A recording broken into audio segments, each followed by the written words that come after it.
بدهد روحیه بیمار بهتر باشه، سرعت رشد بیماری کاهش پیدا.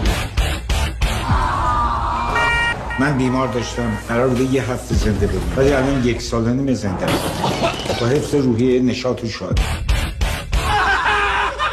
بلدید شادش کنی؟ این کارم بلد نیستی؟ چرا؟ خب برید بکنید. لوکا همه اینا تهاجم فرنگی ها. اول این فرصت طلایی رو از دست ندهیم. یه بار جلو شکستاتو بگی. الان یه دفعه بیاد یه دوری بزن فلان بیاد گیر بره که اصلا متوجه منظورتون نشدم. شما آره بره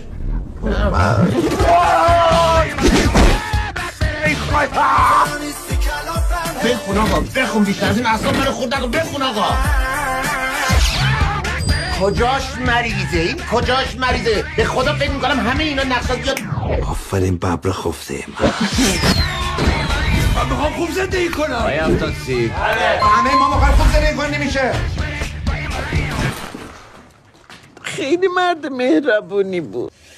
خدا رحمتش کنه.